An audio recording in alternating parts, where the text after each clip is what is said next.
All right, I'm back for the rest of chapter 2. Sorry about the delay. I had to go chase down my cat who had stolen a package of goldfish crackers and ran away with it. Here's to teaching at home. All right, so anyway, I am on page 17 in the book. The next part I want to talk about is the highlighted section. I will reread it first. Rules were very hard to change. Sometimes, if it was a very important rule, unlike the one governing the age for bicycles, it would have to go eventually to the receiver for a decision. The receiver was the most important elder. Jonas had never even seen him, that he knew of. Someone in a position of such importance lived and worked alone.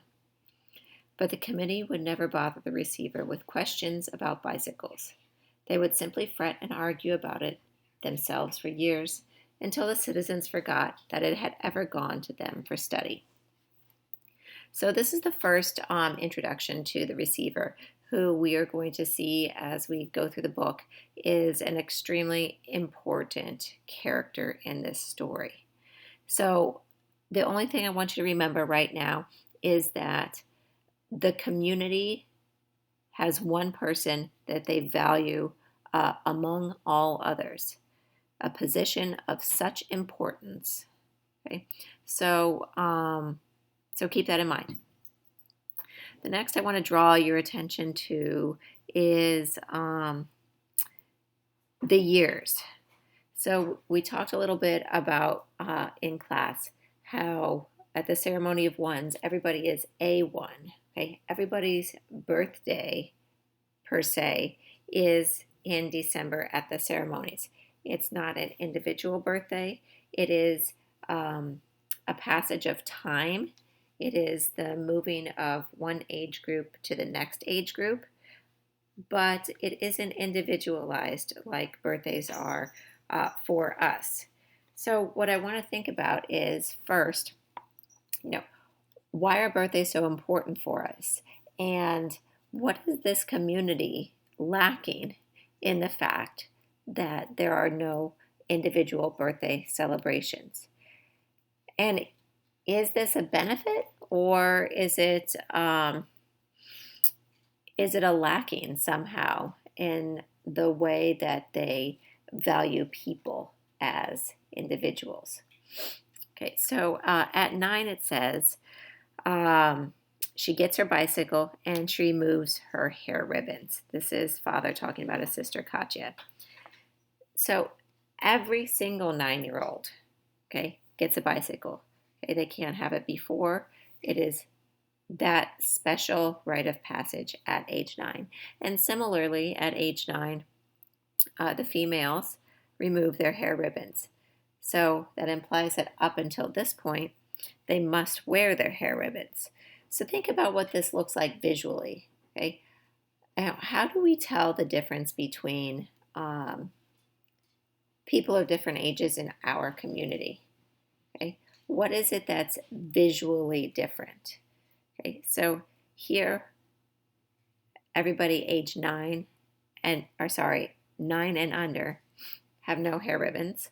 Everybody 9 and older. Everybody age 9 and under have hair ribbons, and everybody 9 and older have no hair ribbons. I'm going to skip ahead to page 23 to talk about Lily, because she is moving up in her age group at the December ceremony, which is only a few weeks away, and it says that she's close to being an 8. I'm going to read this whole passage again. Lily appeared, wearing her night clothes, in the doorway. She gave an impatient sigh. "This is certainly a very long private conversation," she said, "and there are certain people waiting for their comfort object." "Lily," her mother said fondly, "you are very close to being an 8, and when you're an 8, your comfort object will be taken away. It will be recycled to the younger children. You should be starting to go off to sleep without it." But her father had already gone to the shelf and taken down the stuffed elephant, which was kept there. Many of the comfort objects, like Lily's, were soft, stuffed, imaginary creatures. Jonas's had been called a bear. "Here you are, Lily Billy," he said. "I'll come help you remove your hair ribbons." Okay, so think about the language that's being used here to describe uh, what we think of as stuffies or stuffed animals. Yes, children use these for comfort to sleep with. You have that special little toy or blanket to sleep with to help you go to sleep at night, to make it seem less scary when you're a child. And here they're calling it a comfort object. Okay, so the terminology is very sterile. Okay, it's not fun or personal. There's no cute little names for these things. It is just simply named what it is: a comfort object. Okay, an imaginary creature, an elephant. Okay, so what does it say if an elephant is an imaginary creature? Let's think about that for a second. If we're thinking about a unicorn as an imaginary creature, what does that imply about an elephant?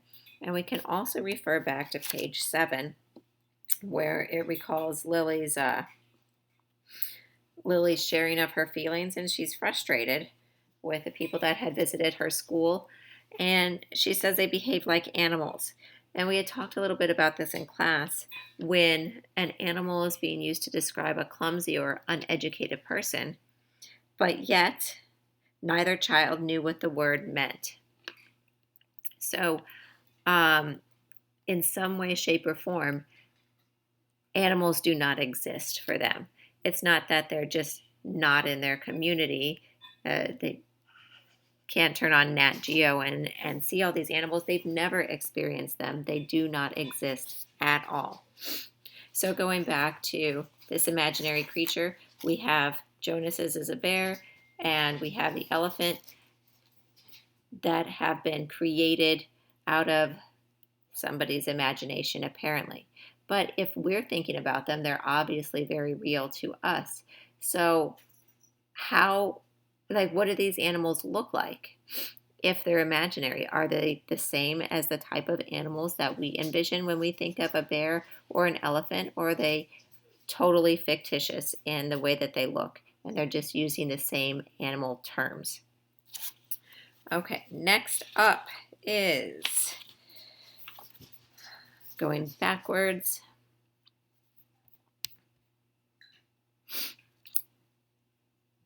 Is the selection of assignments. So we are now going back to page 19 and 20. Jonas was surprised. There was no way really to know it in advance.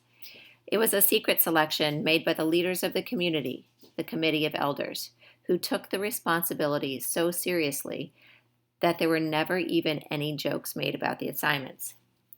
So there's a couple